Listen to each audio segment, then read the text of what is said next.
Mon invité, quel honneur, c'est quelqu'un qui était venu sur mon podcast et qui est arrivé comme un cheval sur la soupe lors d'une fois où j'ai remplacé en février. Tu te souviens? Bien sûr. Non, mais il faut que je raconte aux Toujours gens l'anecdote. disponible.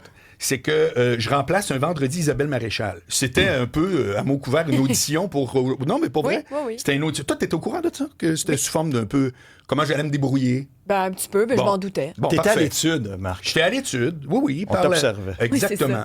Oui, Et puis tout à coup, il y a un gars qui est l'autre bord de la vitre, qui est pas là aujourd'hui, là, mais qui André Sylvain, son nom. Puis je le vois, puis il prend ses deux mains, puis il les met comme ça.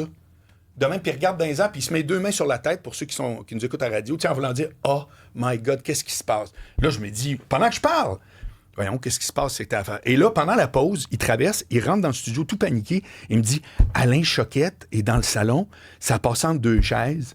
On n'était pas au courant. T'sais, toi, t'avais été booké, mais c'est comme le fait que c'est moi qui remplaçais. Et t'étais pas préparé. Bah, Alain, j'étais pas préparé. C'est ça l'affaire que je voulais dire. Non, mais pour eux. Il va falloir que je jase avec Alain Pour Choquette. eux, Oui. t'étais pas préparé. Oui, c'est ça. Ça fait que c'est très drôle parce que ça avait été une deuxième. Et là, c'est notre troisième fois. Oui, mais là, on est dans un format. C'est enchanté de te voir. Ben, moi aussi. Tu vas bien? T'as l'air? Ça va super bien. Ouais. Super. On va parler de toutes tes affaires, mais on va commencer parce que l'émission, on essaie d'être le plus collé possible à l'actualité. Et toi, c'est le sport dans l'actualité qui est le truc qui te branche, entre autres, mais que tu voulais me jaser. Ben, en fait, quand ta collègue m'a appelé, trouve-moi quelque chose, un sujet de conversation, puis moi, le sport... Avec Alain Choquette, c'est une excellente intro, ça. Parce que sérieux, moi, je pourrais m'en aller pour revenir dans une demi-heure. Mais non, mais attends un petit peu, là. Ouais, parce que si on commence à parler de sport, le sport, c'est pas juste le baseball, le hockey, le foot, là. C'est celui que tu pratiques. Le sport, c'est ce qu'on fait quotidiennement. C'est le système d'éducation qui laisse le sport de côté. C'est encourager les personnes âgées à aller marcher, à être actifs. C'est beaucoup Tu vois le ça sport. beaucoup plus large. Ben, effectivement. Puis moi, le sport, c'est comme, ça fait partie de mon quotidien. Tu vois, je suis habillé là parce que je m'en vais au gym après, là. OK. Je vais au gym 5-6 jours par semaine et c'est une discipline que je me suis imposée. Tu fais quoi au gym? Tu Je pousses de la fais- fonte? non, ou, oui, les deux. Oui. C'est-à-dire que je vais faire mon cardio et je pousse du fer. OK. Et j'ai déjà fait des compétitions de culturisme. Hein? Ouais. Alain Choquette? Ben oui, mais ce que je t'ai dit avant qu'on se voit, tu Oui. mets une discipline dans un chapeau, Ouais. puis t'en sors une, puis Ouais. on va sortir des anecdotes là-dessus. Ben, là. voyons donc. J'ai fait, je m'entraîne encore en gym depuis Ouais. toujours, mais j'avais envie de vivre une certaine période ce que les culturistes vivent vraiment au niveau de l'alimentation, au niveau de la perte de gras, Oui. au niveau du changement d'entraînement, et c'est très, très, très exigeant. Ah Alors, oui, hein? on a eu un concours qu'on a fait, moi j'étais avec Michel Barrette. Puis on Un a- autre culturiste connu. ouais, à un autre niveau. et Michel, on a fait un concours de 3-4 mois de celui qui s'améliorait le plus pendant cette période-là. Pas le plus beau, là. Ah ouais. Celui qui perdrait du gras, qui augmenterait sa masse musculaire. Alors, on fait une petite gageuse 100$. OK. Et là, ça s'est su à l'intérieur du gym. Et là, il y a d'autres personnes qui ont décidé d'embarquer là-dedans, dans ce concours-là, ouais. et où on est mesuré, OK. où on voit les améliorations. Et finalement, c'est devenu une coupe de culturisme pendant plusieurs années. C'est voilà. Alors, mais ça d'être un petit peu stimulé, d'avoir un but pour pouvoir... mais le but, en fait, c'est de rester en santé, c'est de se donner des années de qualité dans Mais c'est intéressant, tantôt, tu as abordé l'idée, par exemple, avec les plus vieux, puis même au début, donc, et à la fin de la vie. Mais qu'est-ce que tu penses que socialement, on devrait mettre de l'avant plus au niveau de l'éducation, par exemple, les jeunes? Écoute, je vais te donner un exemple. Ma mère, à un moment donné, avait des problèmes de constipation. Oui. OK? Elle était à la maison dans les fin 70, début 80. Alors là, je lui ai acheté un tapis roulant. J'ai dit, là, tu vas bouger tous les jours. On va augmenter 3 minutes, 4 minutes, 5 minutes. Et tout son système s'est mis à refonctionner. Tu sais, c'est pas grand-chose, là. Non, C'est non, d'être je te actif, suis. d'aller marcher. Ouais. Alors, moi, je pense qu'il devrait avoir... Dans les écoles, j'entends dire que le sport est comme plus bien présent. Nous autres, dans la récréation, là, on jouait au ballon chasseur, là. Ben oui. On jouait à tirer la corde, on jouait au drapeau. Tu sais, on avait nos jeux, puis on avait des compétitions inter-écoles au handball. Sauf qu'on Ça- n'avait pas de PlayStation. C'est ça la différence aussi. Non, il n'y en avait pas dans ce temps-là. Zéro. Il y avait rien. Non, mais pour vrai, c'était va jouer dehors, puis... Je veux dire, moi, je trouve que les écrans chez les jeunes, c'est zéro, je retiens rien. Là. J'ai aucune estime pour ça. Les jeunes, évidemment, je parle pas les 20 ans et moins. Là. Mais quand tu es un enfant à bas âge, ça me fait capoter de... C'est l'écran direct, tout de suite. C'est comme... Bang! Mais tu penses pas qu'il y a un danger dans le futur au niveau de la société? Je peux pas me prononcer là-dessus, je vais te dire. Parce que c'est trop facile d'extrapoler. Genre, ah, mon Dieu, dans mon temps, là, c'est pas le sujet. Mais la réalité, c'est que quand tu me dis qu'on bougeait plus, c'est qu'on n'avait pas cet ennemi-là qui est une drogue pure de dire qu'au lieu d'aller dehors, parce qu'on était dehors. Tu sais, moi, je viens de Charlesbourg, là. Qu'est-ce que tu penses? Il y avait la forêt à côté. Bien sûr. Bon, ben, on est tout le temps rendu là. C'est que c'était pas ça ou jouer Écoute, à Super Mario. Notre écran, nous autres, c'était dehors. Moi, je viens de... Non, on l'écoutait à la télé, mais on l'écoutait en fin de journée, aux heures que la télé décidait. On avait nos émissions cibles, mais on ne passait pas à soirée là. Non. Nous autres, à Sainte-Adèle, là, ceux qui connaissent Sainte-Adèle, le centre, le cœur, c'était un parc.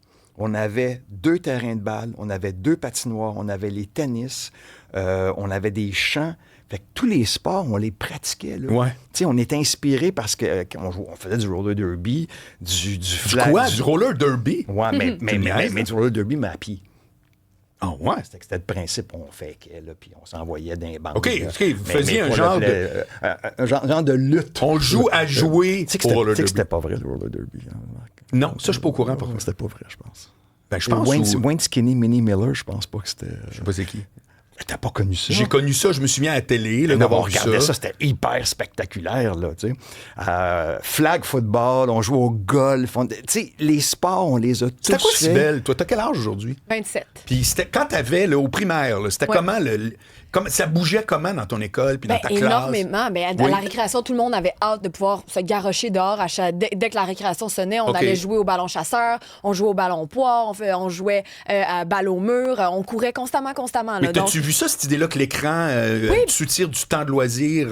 Moi, ce que j'allais dire, c'est que j'ai un ami qui travaille dans les écoles et il m'a dit que les jeunes, maintenant, il faut quasiment leur donner un coup de pied dans les fesses pour aller dehors. Ils n'ont pas envie de sortir. Non, c'est ça. Ça leur tente pas. Ouais. Alors que nous, on se tirait, puis on avait hâte de sortir, puis on ne voulait pas rentrer, puis on faisait la file à la dernière seconde. Est-ce que la pire affaire, c'était la cloche? Ah, maudit, mais c'était la pire affaire? Ouais, c'est comment? Non, il faut rentrer. Aujourd'hui, ils n'ont pas envie d'y aller. Pourquoi ils veulent pas y aller? C'est parce qu'ils, je sais pas, ils trouvent un plaisir ailleurs. Écoute, le gouvernement avait fait un genre de programme là, j'oublie le nom, là, peut-être que les gens vont se rappeler, des gens de mon âge. C'était, je me rappelle plus si c'était provincial ou fédéral. Tu avais 6, peut-être je me trompe, mais 6 disciplines. OK. Donc, tu t'entraînais. Donc, il y avait les redressements assis, suspension à la barre. OK. Et là, quand le temps venait de calculer tes résultats, OK, le prof d'éduc était là, puis calculait, OK, t'as fait tant de redressements à la minute, t'as tenu un genre de test, là. Exactement. Okay. Et là, tes résultats étaient envoyés au ministère, et là, tu recevais une médaille selon ton résultat. Bon, donc, tu avais bronze, argent, or et excellence si tu avais eu le top dans toutes les disciplines. Et ça créait quelque part un esprit compétitif envers toi-même. Tu sais, à la recherche du résultat. Et moi, ça m'a...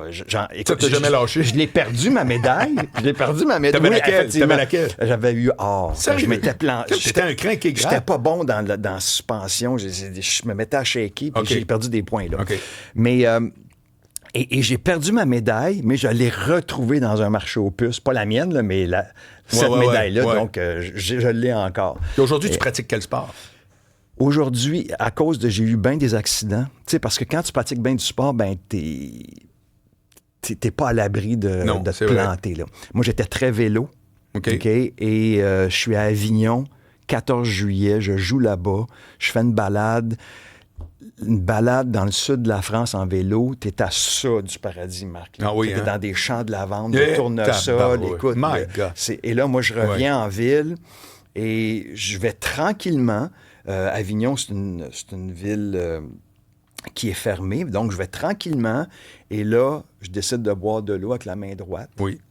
Et je freine de la main gauche parce qu'il y a une voiture qui s'en vient devant moi. Mais c'est le frein en avant. Pas vite. Frein en avant. Ouais. Qu'est-ce qui arrive? Schlong. Passe par-dessus, tombe ses 2 coudes. Les 2 coudes débarquent. Ouais. Comment elle débarque? Ben lui, il a été fracturé, puis lui a débarqué. Sérieux? Alors, je savais même pas que c'était possible. Oui, carrément. Il sort de son socle. Oui, carrément. Alors là, j'arrive à l'hôpital. On a-tu le temps? Oui. J'arrive à l'hôpital. Et 14 juillet, je pogne un médecin à l'urgence portugais. OK. Il me dit, il faut que je prenne une radiographie. Fait que là, il me met le bras de même. Là, je crie. Là, il prend la radio. C'est-tu vraiment douloureux, genre l'enfer? C'est l'enfer. Ah oui. C'est l'enfer. Ah, et, ouais. là, il me dit... C'est arrivé du paradis, ça fait que c'est ça qui est un peu... Exactement. Et là, il me dit, il me fait ça, tu sais, on parle pas. Il fait ça en voulant dire, il faut que je te replace. OK, fait que là, je dis, OK, go. Là, il me replace. Et là, il prend la radio, il fait, il en manque encore. Je fais, voyons OK. donc. Fait que là, Mais c'est comme dans les films, je pensais que c'était pas vrai, non, moi, non, ça. mais et là, clac, il me replace. Radio encore. Non. Il dit, là, je dis, donne-moi quelque chose. J'ai dit, donne-moi quelque chose. Ouais. Et là, il m'a donné un genre de gaz là, pour me calmer. Là. OK. Et je parlais portugais soudainement. Oui. Il t'a amené ailleurs. Et là, il m'a replacé. Le lendemain, je vois le chirurgien. Il me dit, ouais, ça se ferait, je t'opère. Je fais quoi? Ben non, j'étais en show à soir. Il faut que je t'opère. Là. OK. Il dit, mais ça se peut qu'il y ait une plaque que j'ai besoin. Puis il disait back order. Je sais pas, pardon. On est sur Renault Dépôt, c'est ça, incroyable. back order. Fait que je fais OK. J'ai dit, oubliez ça. Il dit, quand est-ce que vous pouvez l'avoir? Il dit, dans une semaine. Bon, j'ai pris l'avion le lendemain, je suis revenu à Montréal. T'as annulé ton show? Ben, je pouvais plus. J'ai annulé toute la série au complet. Puis, tu sais, Avignon, c'est quand même des frais importants. Quand tu t'en vas là-bas avec ton équipe, tu t'installes, tu es dans le théâtre. Et 14 juillet, donc on avait déjà une semaine de fait. Il reste 2 semaines. C'est là que l'impact est majeur. Bref, ça a tombé à l'eau. Et là, je me suis fait opérer. Ça, c'est l'accident. Au baseball, je me suis, en lançant... Moi, j'étais bon lanceur. J'étais au-dessus de mes catégories. Donc, à 14 ans, je pitchais midget et j'étais bantam. Et la distance du marbre marbre à la plaque est plus longue. Donc, je forçais plus. OK.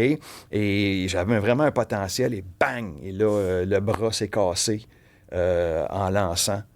Premier match de l'année, donc j'ai fini la saison dans le plâtre. J'avais un classement au tennis national à ce moment-là qui a diminué parce que j'ai pas joué, puis j'ai jamais retrouvé ma puissance. C'est jamais revenu au tennis. Donc j'étais devenu un joueur défensif.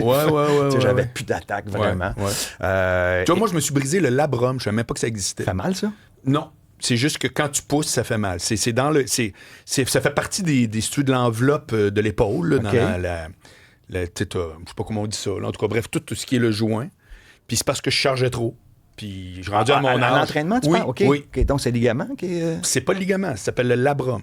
Puis j'ai évité l'opération en regardant carrément sur YouTube des façons de refaire de l'exercice. Donc évidemment, d'éviter les grosses charges, mais de faire toutes sortes d'exercices là, avec des élastiques, puis pour commencer mon training. Bien sûr. Puis quand j'ai revu le médecin, il s'apprêtait à me dire, ben écoute, pour ta chirurgie, là, tu peux aller voir lui. Puis j'ai dit, ben j'en ai un, c'était les deux. Les 2 épaules étaient vraiment mal comme une tendinite. Mais c'est pas une tendinite. Parce qu'il m'a mis de la cortisone, puis ça n'a rien fait. Fait qu'il dit donc, c'est pas une tendinite. Et en faisant les exercices en question, j'ai une épaule qui est revenue à 100%, puis l'autre, il y a une petite douleur là, une fois de temps en temps. Mais sauf que tu vois que... Mais as-tu continué à pousser? Oui, mais jamais ces charges-là, c'est fini. C'est dans un monde... Parce qu'à un moment donné... J'ai 59 ans, là. Écoute, mais je... Ben non, mais c'est ça, là, écoute, moi... À un moment donné, le gym, pour ceux qui vont continuer à faire...